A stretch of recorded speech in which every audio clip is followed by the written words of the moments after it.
안녕하세요. 전 60대 후반의 평범한 할머니입니다. 요즘 제 일상 중 하나가 휴대폰으로 랄라의 사연대란 말을 듣는 게 낙이랍니다. 콩나물 다듬다가도 듣고 설거지하다가도 듣고 듣다 보면 사람 인생이란 게 참 다양하구나라는 생각이 많이 듭니다. 라디오조차도 귀하던 시절에는 주파수 맞추느라 애를 먹었었는데 이젠 휴대폰만 있으면 뭐든 다 되는 세상이니 참 격세지감이 느껴지곤 한답니다. 나이가 들면 옛날 이야기들을 많이 한다고 하죠?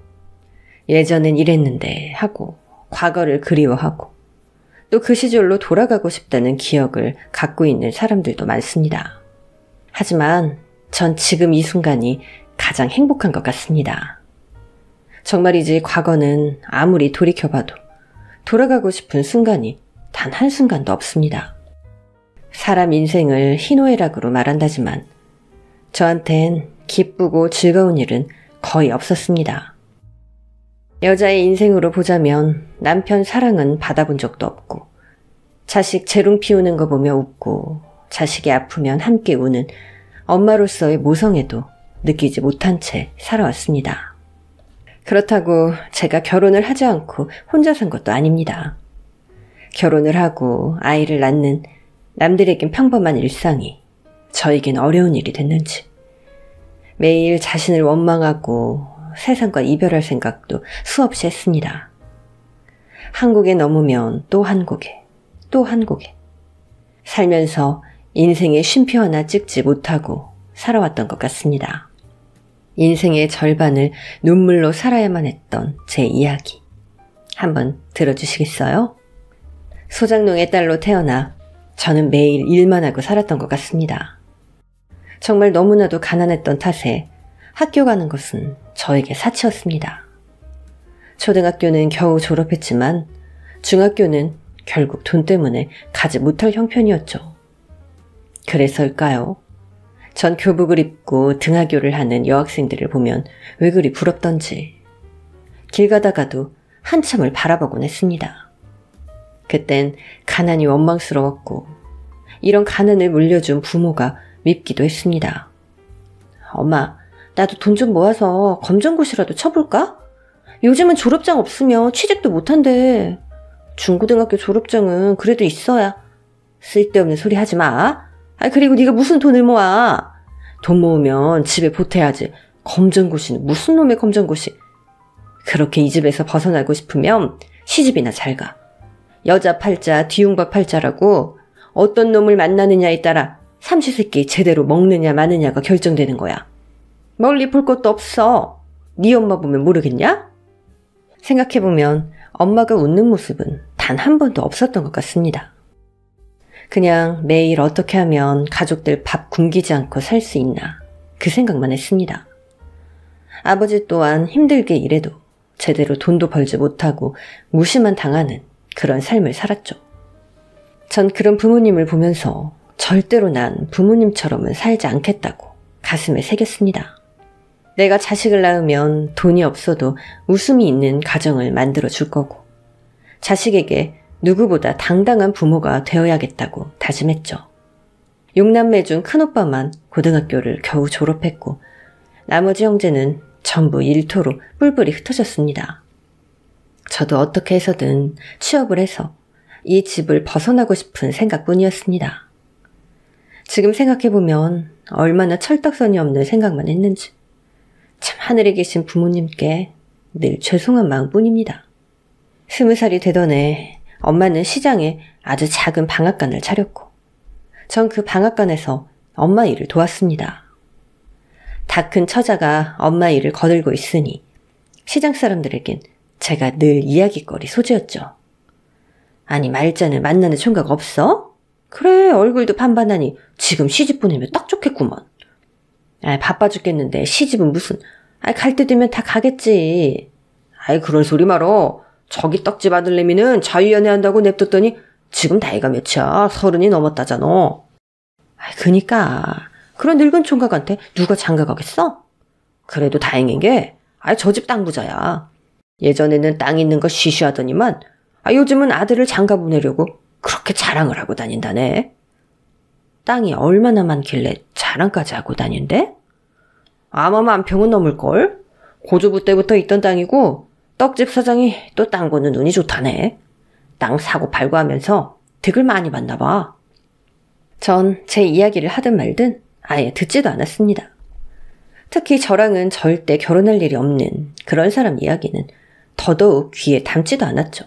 그런데 그날 밤 엄마랑 아버지가 방에서 하는 이야기를 듣게 됐습니다. 떡집 사장이 장 씨한테 그랬다네요. 말자 시집 안 가냐고. 떡집 사장 지가 뭔데 남의 딸 시집 가니만이 말이 많아? 오늘 이야기 들어보니까 그 집 아들이 나이 좀 많은 것 빼곤 그 집에 시집 가면 아주 잘 살 거랍디다. 그래서 우리 말자 이야기를 했나 보더라고요. 떡집 사장 아들이 우리 말자를 마음에 들어야 말이지. 아들이 귀한 집이라 아들만 낳아주면 아주 공주 대접을 해준답디다. 그리고 사돈집에도 섭섭하지 않게 해준다고도 하고. 지금 딸 팔아서 장사하자 말이야? 그게 아니라 말자도 좋고 우리도 좋단 말이죠. 그 집 하루 생활비가 우리 한 달 생활비보다 많을걸요? 첫째 딸은 원래 살림미천이라 하잖아요. 어떻게 엄마라는 사람이 저런 말을 할 수 있는지. 돈이라면 눈이 뒤집혀서 딸까지 팔려고 하는 부모가 부모인가요? 전 정말 그 말을 듣자마자 너무 속상해서 이불을 덮어쓰고 밤새도록 울었습니다. 제 의사는 묻지도 않고 오직 돈. 정말 이 집에서 당장이라도 도망쳐야겠다는 생각이 들었죠. 하지만 떡집 사장 아들과의 결혼은 저만 빼고 착착 준비되고 있었습니다. 하루는 엄마가 시장 양장점집에 가서 옷을 사준다고 했습니다. 전 결국 엄마에게 그동안 쌓였던 불만을 퍼부었습니다. 갑자기 옷을 왜 사주는 건데? 너도 이제 여자니까 좀 꾸미고 살아야지. 먹고 살기 바쁜데 옷을 사 입다니 말이 안 되잖아. 너도 시집 가야 될 거 아니야. 시집? 누구랑? 나 남자 없어. 떡집 사장 아들이도 마음에 든대. 그러니까 잘해봐.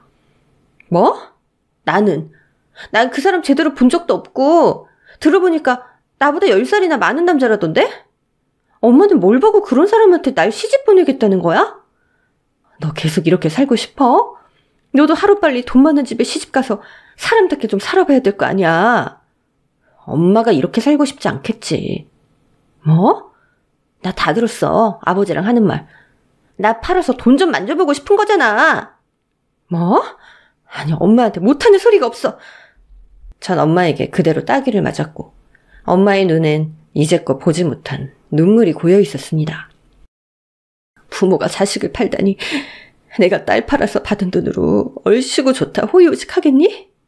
난 너한테 먼 길 돌아가지 말고 지름길로 가라고 알려주는 거야, 이거사.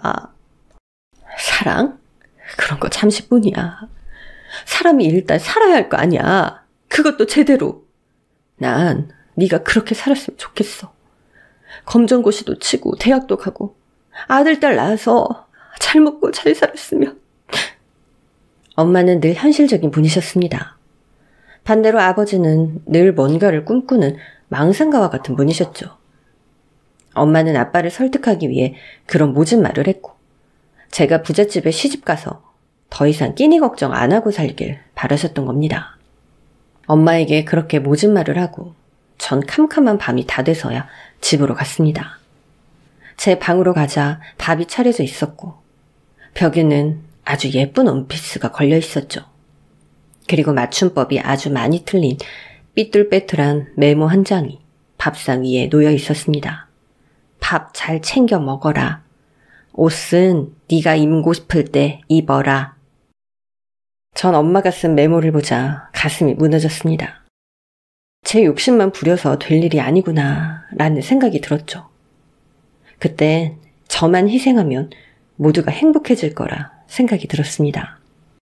결국 전 남편 얼굴 딱 한 번 보고 결혼을 했습니다. 남편은 저보다 10살이 많은 그야말로 아저씨였습니다. 머리숱도 없고 그냥 제가 어리다는 이유로 좋다는 말만 했습니다.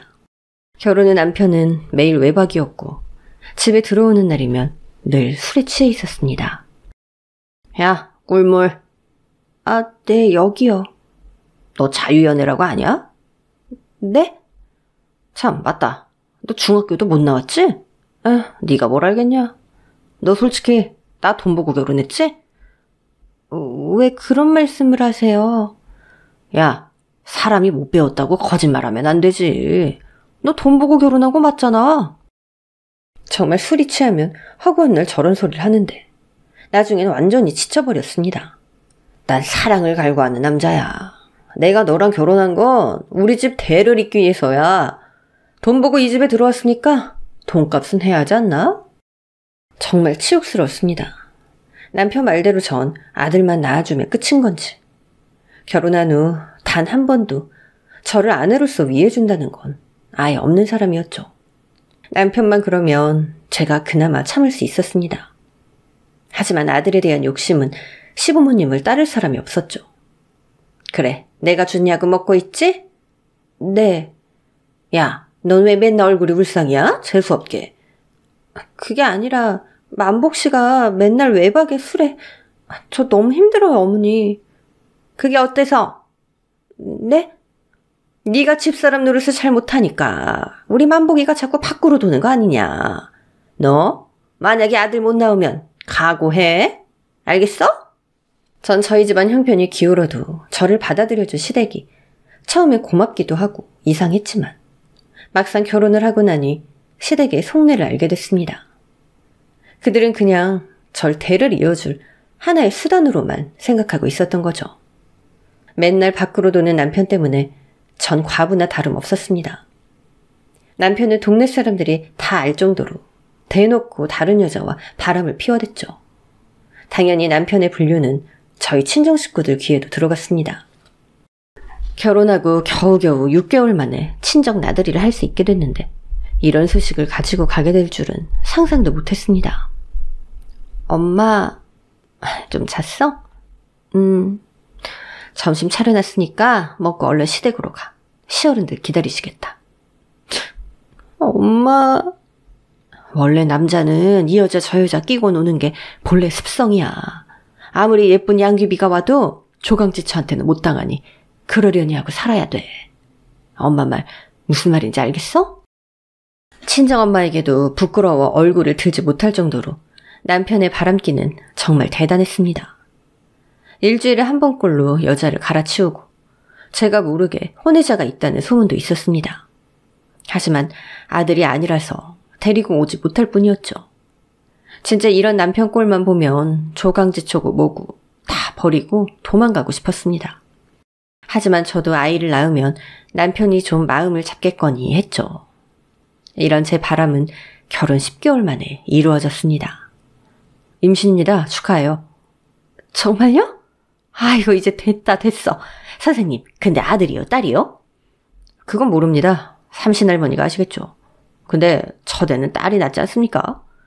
아유, 무슨 소리 그렇게 섭섭하게 해요. 절대 안 됩니다. 무조건 아들이어야 해요.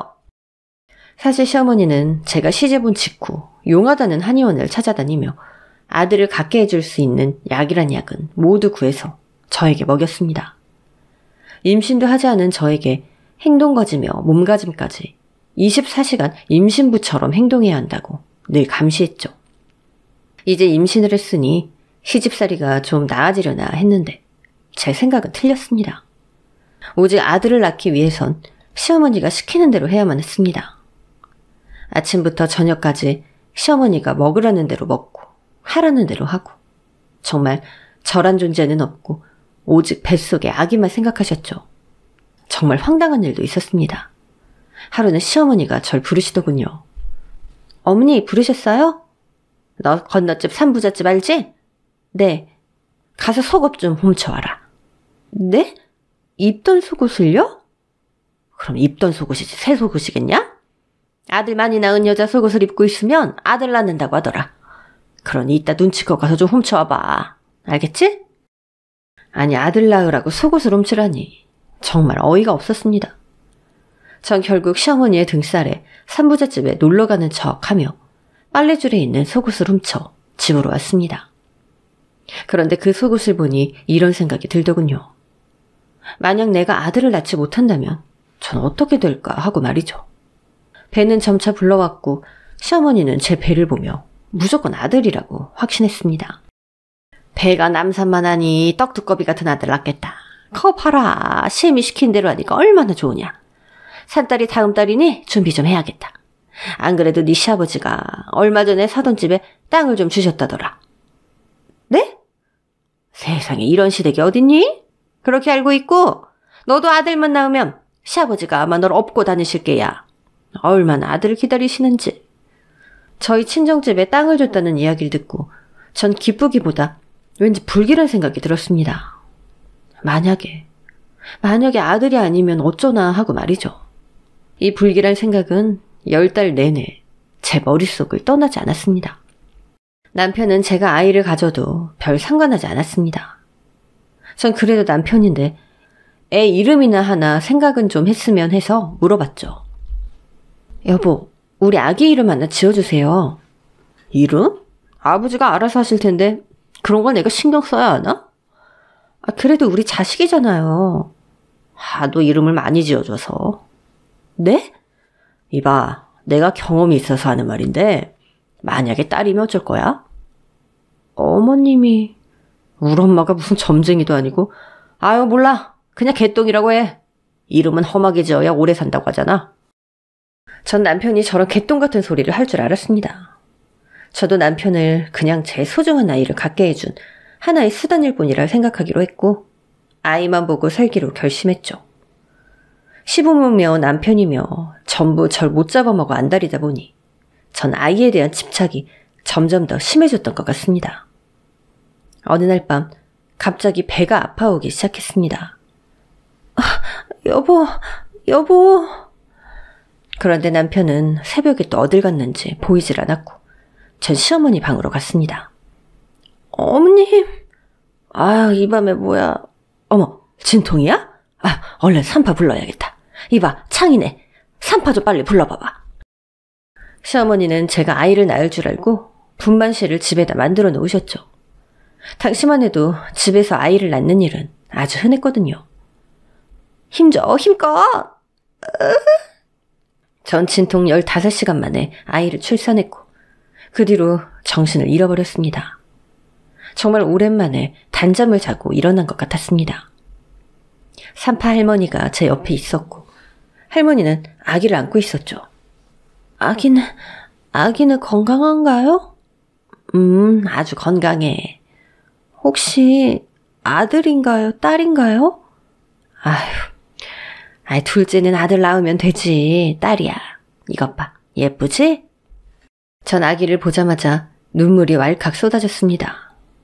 빨갛고 꼬물꼬물거리는 생명체가 그냥 제 눈엔 세상 그 무엇보다 예뻐 보였습니다. 안았을 때 제가 엄마인 줄 아는지 품에 안겨 제 심장 소리를 가만히 듣는 듯 했죠. 전 그런 모습을 보며 이게 바로 모성애구나 라는 걸 느꼈습니다. 그런데 3일이 지나도 남편과 시어머니는 아이를 보러 오지도 않았고 미역국은 구경도 못했습니다. 밥은 그냥 찬밥에 반찬 하나가 전부였죠. 하루하루 지날수록 불길한 예감이 들었습니다. 5일째 되던 날 아이를 안고 방 밖으로 나갔죠. 그런데 시어머니와 남편은 어떤 모르는 여자와 웃으며 대화를 하고 있는 겁니다. 어머님, 그래 나왔냐?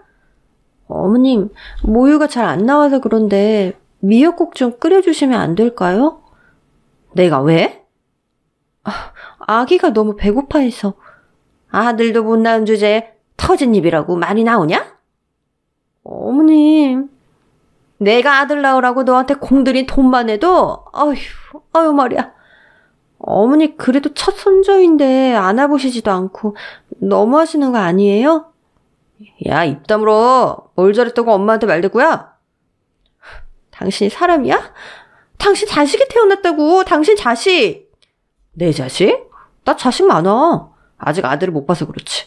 근데 희망이 있긴 해. 자, 인사해. 남편이 인사시켜준 여자는 배부른 임산부였습니다. 알고 보니 바람을 피우다 임신을 하게 됐는데 곧 있으면 아이가 태어난다고 했습니다. 더 어처구니 없는 건 시어머니였습니다. 넌 다시 아들 낳을 준비하고 얘는 만복이 첩으로 들어오기로 했다. 첩이요? 그래. 아니 며느리가 아들을 못 낳고 있으니 우리 만봉이가 다른 방도를 찾은 거지. 여튼 우리 아들은 이렇게 준비성이 철저해요. 자, 너도 인사해라. 형님이라 부르고. 형님, 안녕하세요. 제가 애를 낳은 지 일주일도 되지 않았을 때입니다. 안사람은 건너방에서 아이 낳고 몸 풀고 있는데 남편이랑 시어머니란 작자는 첩을 데려와 저한테 인사를 시키다니. 정말 제정신이 아닌 사람들이라 생각했습니다. 전 말도 섞기 싫고 저 인간과 결혼을 해서 아이를 낳았다는 걸 정말 후회했습니다.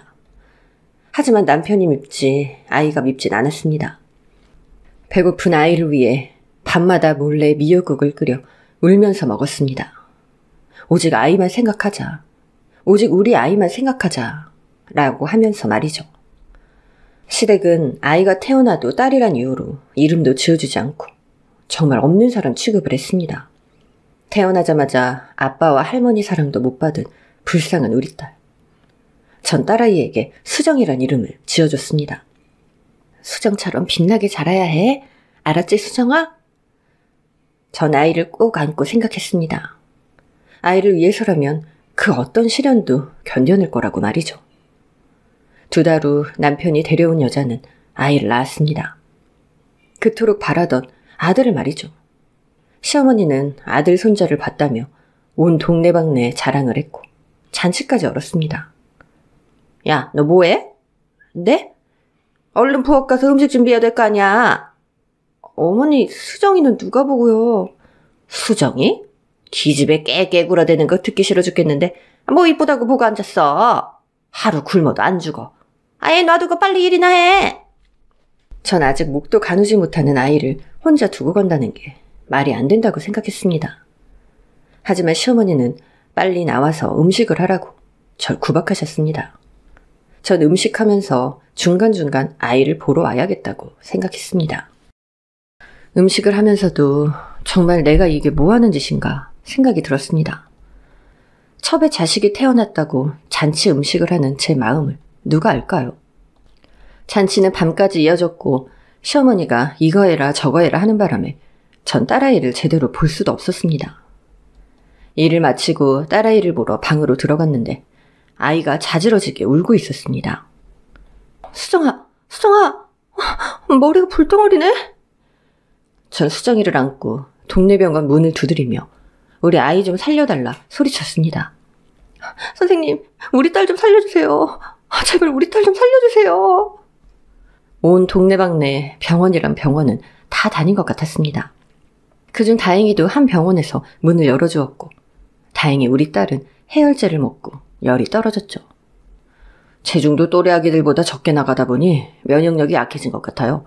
황달기도 좀 있고 이러다 전염병이라도 돌면 큰일 나니 아이 잘 먹이세요. 전 정말 딸에게 너무 미안했습니다. 그리고 생각했죠. 내 딸을 살리려면 그 집에서 나와야겠다고 말이죠. 전 아파 축 처진 아이를 안고 친정집으로 갔습니다. 그런데 친정집은 예전의 모습이 아니었습니다. 키우던 닭도 돼지도 하나도 없고 마치 집은 폐허나 다름없는 모습이었죠. 엄마! 아버지! 아무리 불러도 친정 부모님은 보이지 않았습니다. 그때 옆집 아저씨가 저에게 다가오셨죠. 말자 아니냐? 네, 안녕하세요. 혹시 저희 엄마 아버지 어디 가셨는 줄 아세요? 아유, 말도 마라. 너네 시어머니가 아들 못 봤다고 땅 내놓으라고 진상을 부리고 뭐 아들 낳으라고 너한테 돈도 엄청 썼다고 하면서 아주 깽판을 치고 갔어. 그러니 네 엄마 아버지도 다 팔고 이사 간다고 하던데 연락 못 받았냐? 저한테 하는 것도 모자라 우리 친정 부모님한테까지 패악을 부리다니. 정말 그냥 둬선 안 될 인간들이었습니다. 내 딸을 아프게 만든 죄, 우리 친정 부모님의 가슴에 대못을 박은 죄, 전 그들을 벌하기로 마음을 먹었습니다. 야, 최반보, 나와. 아니, 이게 무슨 소리야? 야, 너 미쳤어? 네, 미쳤어요. 지금 제가 미치지 않으면 도저히 살 수가 없거든요. 지금 장군이 잔데 조용히 안 해? 이거 진짜 말로 해서는 안 되겠네? 그래, 네 새끼는 열이 나서 저승길 갈 뻔했는데 넌 잠이 오냐? 그리고 네 엄마가 우리 부모님 동네에서 쫓아낸 거 너 알았지? 알면서도 어떻게 나한테 한마디도 안 해주고. 야, 네가 아들 못 낳아서 생긴 일인데 누구한테 행패야, 행패는. 딸 낳으면 다 죄인이에요? 왜 그런 짓을 하신 거예요? 저거 말하는 것 봐. 아휴. 이혼해. 뭐? 너 같은 인간이랑 1초도 있기 싫고 이 집에서 나 못 살아. 그 잘난 아들이랑 어디 잘 먹고 잘 살아봐. 난 갈 거야. 그래? 그럼 첼시 핏줄은 놔두고 가야지. 내 딸이야. 내 핏줄이거든? 그러니 이혼하고 싶으면 군소리 말고 얼른 꺼지고 아니면 여기서 쥐죽은 듯이 살든가. 둘 중 하나 택해. 지금 생각해보면 왜 그때 제가 그런 선택을 했는지 땅을 치고 후회를 합니다. 그땐 다시 딸을 찾을 수 있다는 생각에 어떻게 해서든 제가 자리를 잡고 딸을 찾으러 오리라 생각했습니다. 그래, 너희 집안 인간들 정말 역겨워. 나도 같은 인간 될까 무섭다. 이혼하자. 그리고 내 딸은 꼭 찾으러 올 테니까 내 딸한테 털끝 하나라도 손대면 정말 가만 안 둘 거야? 전 그 길로 시댁을 나와버렸고 딸에게 부끄러운 엄마가 되기 싫어서 정말 악착같이 돈을 벌었습니다. 한 푼이라도 더 벌기 위해선 잠은 사치였고 먹는 것, 입는 것 또한 그냥 살기 위해 할 뿐. 전 돈 버는 기계처럼 일했습니다. 하지만 머릿속에서 늘 떠나지 않는 건 오직 딸을 찾아야겠다는 생각이었습니다. 그렇게 3년쯤 지났을까요? 전 작은 국밥집을 차렸고 장사도 아주 잘 됐습니다. 제가 국밥집을 차린 걸 보고 주변 상인들은 저에게 독해도 이렇게 독할 수 없다며 혀를 내둘렀습니다. 한 달 매상이 엄청나다며? 그 돈 다 어디다 쓴대? 바빠, 말 시키지 마. 사람들 말로는 남편도 없다던데 시집 안 가? 시집은 무슨. 아직 한창인데 시집 가야지. 내가 주선해줄까? 제 과거에 대해 사람들은 아무도 몰랐습니다. 제가 이혼을 했는지도 딸이 있는지도 말이죠. 워낙 남말하기 좋아하는 사람들이라 그냥 그러려니 했는데 왜 그리 남 인생에 신경을 쓰는지. 결국 전 알고 지내던 상인의 손에 이끌려 선자리에 나가게 됐습니다. 여긴 정말자, 여기는 이영덕. 서로 인사해요. 안녕하세요. 안녕하세요. 그럼 두 분 이야기 나누고 난 여기서 빠질게. 말자야, 파이팅! 우리 둘은 아무 말도 못한 채 정적이 흘렀습니다. 그때 이런 생각이 들었습니다. 이 사람한테는 솔직해져야겠다고 말이죠. 저에 대해 제대로 모른다면 서로한테 상처를 줄 뿐이었으니까요. 저 3년 전에 이혼했고요. 딸도 있어요. 네? 그 말하려고 이 자리 나왔어요. 알고 계셔야 할 것 같아서. 그럼 이제껏 혼자 사신 거예요? 네. 딸은 어디 있어요? 좀 멀리 있어요. 사실 저도 할 말이 있어요. 전 아이를 못 낳습니다. 네? 전 그 남자의 말에 마음이 흔들렸고 그 남자는 제가 아주 간절히 바라는 걸 이야기해 주었습니다. 말자씨 딸 꼭 찾아옵시다. 그래서 우리 잘 키워봐요. 3년 내내 꽁꽁 얼어있던 제 마음이 그 사람의 말 한마디에 사르르 녹아내리는 것 같은 기분이었습니다. 아무에게도 할 수 없었던 말, 저만 알고 있었던 이야기, 그걸 함께 할 수 있는 사람을 찾은 겁니다. 전 그 남자의 마음에 반했고 2번째 결혼을 했습니다. 혼자 어머니를 모시고 살았는데 시어머니가 좀 깐깐한 편이지만 예전 시어머니를 생각하면 아주 천사였죠. 남편과 전 정말 열심히 일했습니다. 남편은 성실했고 참 자상한 사람이었습니다. 아, 여보 왜 그래요? 아니, 친구놈들이... 아니야. 친구들이 왜요? 아니, 나보고 마누라 등쳐먹고 산다고 지들끼리 욕을 하더라고. 아니, 왜 그런 말을... 내 이름으로 된 가게도 아니고 내가 마누라 눈치 보며 산다나 뭐라나. 그런 말 무시해요. 말도 안 되는 소리. 그렇지. 자자, 오늘도 수고했어. 당신도요. 전 남편의 말을 들으니 괜히 찝찝했습니다. 남편의 말에 신경 쓰이던 차에 시어머니가 아주 쐐기를 박는 말씀을 하셨죠. 얘, 넌 남편을 뭘로 보는 거냐? 네? 아니, 애가 요즘 길을 못 펴고 살고 있잖아. 몰랐어? 아니요. 무슨 일 있나요? 아휴, 가게가 네 명의로 돼 있으니 사람들이 뒤에서 뭐라고 하는가 보더라. 우리가 네 돈을 보고 결혼을 했다느니 아휴, 참 기가 막혀서. 어머니, 사람들 말하는 거 신경 쓰지 마세요. 그냥 다 지나가는 말이에요. 솔직히 나도 좀 그래. 누구 명의든 상관은 없는데 그래도 집안의 가장이 경제적인 부분도 딱 쥐고 있어야 어깨에 힘이 좀 들어가지 않겠니? 아휴, 요즘 우리 아들 보면 불쌍해. 솔직히 남편의 집은 가난해도 너무 가난했습니다. 그래서 모든 걸 제 돈으로 해결했죠. 하지만 이제 명의까지 바꾸자고 하니 전 좀 망설여졌습니다. 그런데 여보, 이제 우리 딸 찾으러 가야 하지 않을까? 여보, 내가 괜히 신경 쓸까봐 당신이 말을 못하는 것 같아서. 여보, 정말 고마워요. 딸 찾으러 가려고 몇 번이나 생각했는데 발길이 안 떨어지더라고요.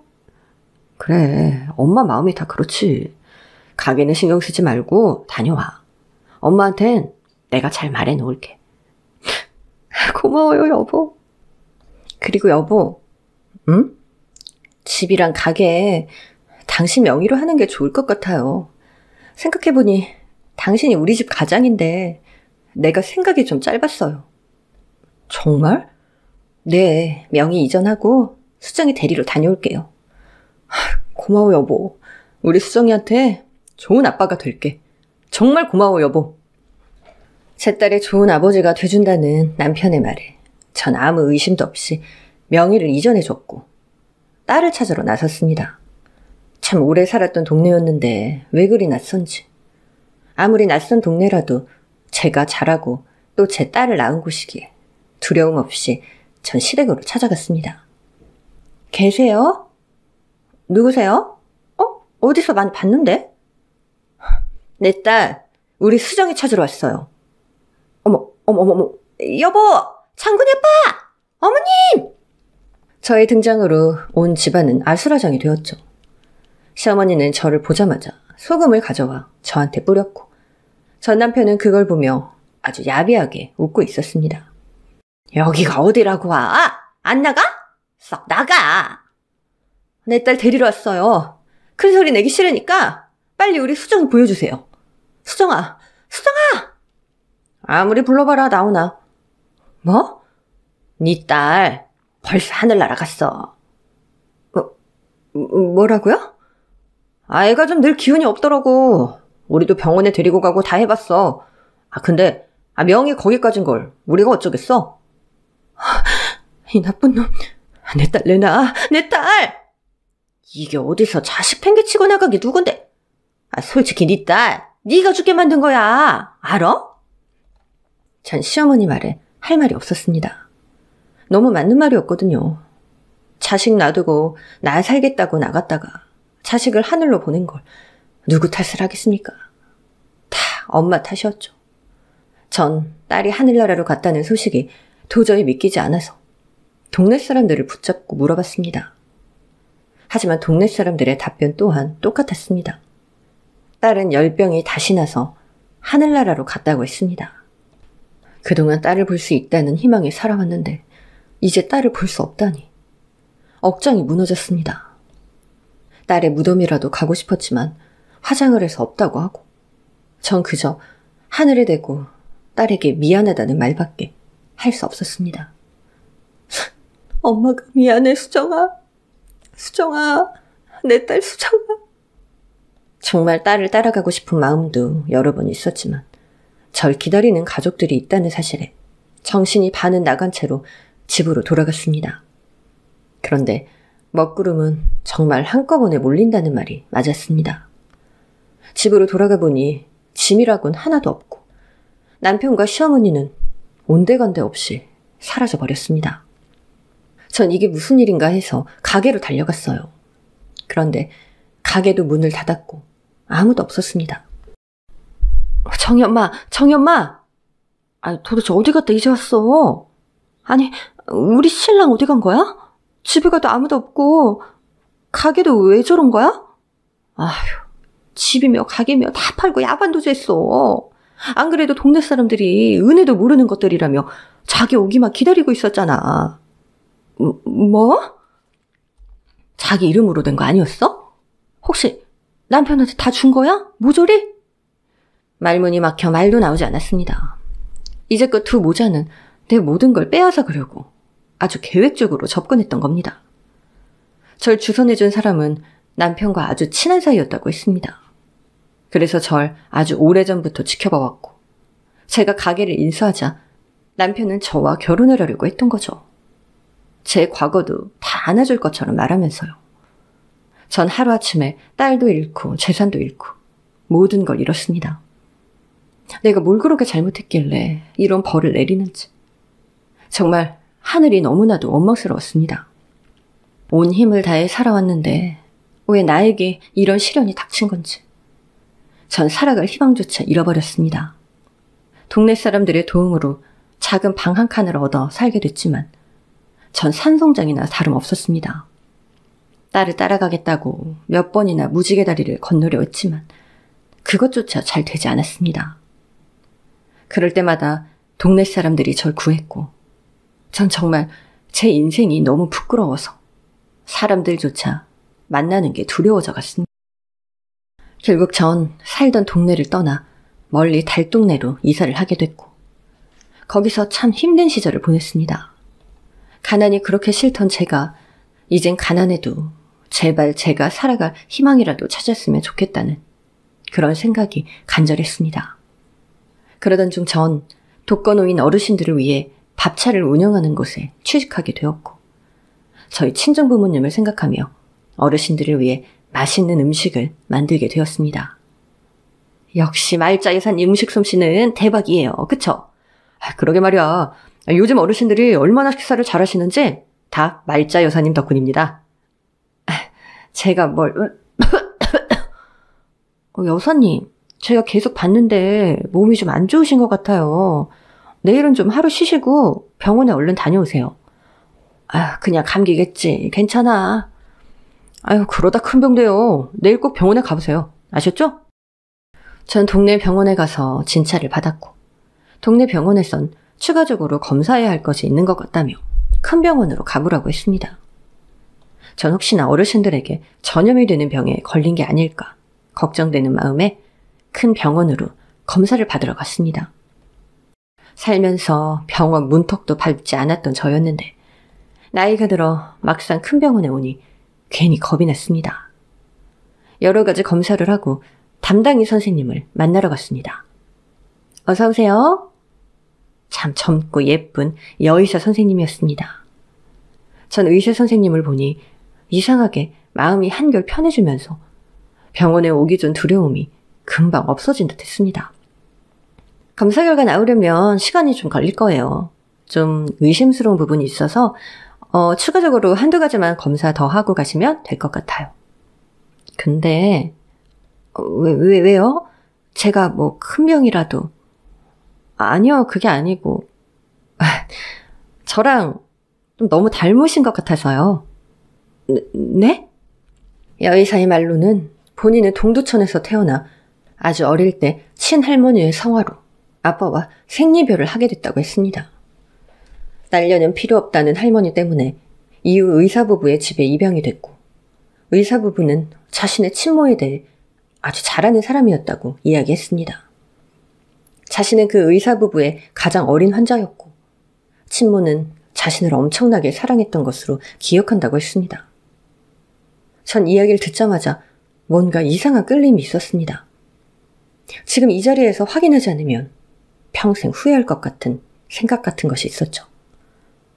혹시 그 병원 이름이 행복병원이에요? 전 병원 이름을 듣자마자 바닥에 주저앉고 말았습니다. 내 딸 수정이가 열병이 나서 밤새 동네 병원 문을 두드리며 다녔었던 기억. 그리고 젊은 의사가 밤늦게 수정이를 진찰해준 기억. 모든 것이 기억났습니다. 동두천, 행복병원, 그리고 수정이? 어머, 제 이름이 수정인 건 어떻게 하셨어요? 저 어릴 때 이름인데. 엄마가 자식 이름을 모르면 엄마가 아니지. 아유, 수정아. 엄마요? 우리 둘은 어떠한 설명도 더하지 않은 채 부둥켜 안고 한참을 울었습니다. 딸에 대한 그리움, 엄마에 대한 그리움이 더해져 내가 수정이를 낳았던 그날처럼 우리는 서로를 의지했고 그동안의 세월을 다 털어냈죠. 딸은 양부모에게 바로 전화를 걸었고 양부모는 급히 딸이 있는 병원으로 왔습니다. 30년 전에 맞죠? 수정이 엄마. 네, 맞아요. 우리 딸 살려주신 선생님 한시도 잊은 적이 없어요. 수정이가 얼마나 엄마를 보고 싶어 했는지 몰라요. 우리가 얼마나 찾았다고요. 엄마, 부모님이 엄마 찾으려고 옛날 할머니 집에도 갔었는데 모른다고 해서 엄마를 찾을 방법이 없었어요. 미안해요. 제가 분명히 딸을 찾으러 갔었는데 그때 제가 그 집에 간 사실을 수정이 양부모에게 알려만 줬더라도 이렇게 긴 세월을 떨어져 있지 않았을 겁니다. 내가 미안하지, 내가... 엄마 놀랄까봐 이야기 못했는데 엄마 이렇게 울면 안 돼요. 엄마 폐 쪽에 문제가 좀 있어요. 너무 신경 쓰거나 격한 호흡은 하면 안 돼요. 나 아프면 안 되는데. 우리 수정이 이제 만났는데 나 아프면 안 돼. 엄마 걱정 마요. 제가 고칠게요. 꼭이요. 나쁜 일도 갑자기 찾아오는 것처럼 이렇게 좋은 일도 갑자기 절 찾아와 주다니. 전 얼마나 하늘에 감사했는지 모릅니다. 전 그날 밤 딸의 손을 꼭 잡고 밤새 이야기를 하며 딸의 얼굴을 보고 또 봤습니다. 네 이름이 왜 수정인 줄 알아? 왜요? 수정처럼 예쁘고 빛나게 살라고. 그래서 지었어. 엄마가 이름 지어준 덕분에 진짜 빛나게 살았어요. 나중에 엄마 만나면 엄마가 기뻐하실 수 있도록 말이죠. 이렇게 잘 커줘서 고마워, 수정아. 전 딸을 만난다면 그 무엇도 바랄 것이 없다고 생각했습니다. 정말 딸을 이렇게 안고 있으니 죽어도 여한이 없다는 생각이 들더라고요. 그런데 수정이 친아빠 소식은 들으셨어요? 아니요. 듣고 싶지도 않고 들을 필요도 없어서요.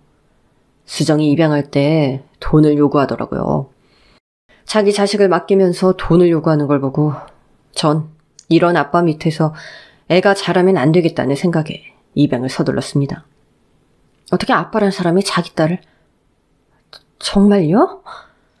저와 제 딸을 생리별하게 만들고 제 모든 것을 빼앗아간 인간들을 절대 가만둘 수 없었습니다. 이건 내 딸을 위해 꼭 해야만 하는 일이었습니다.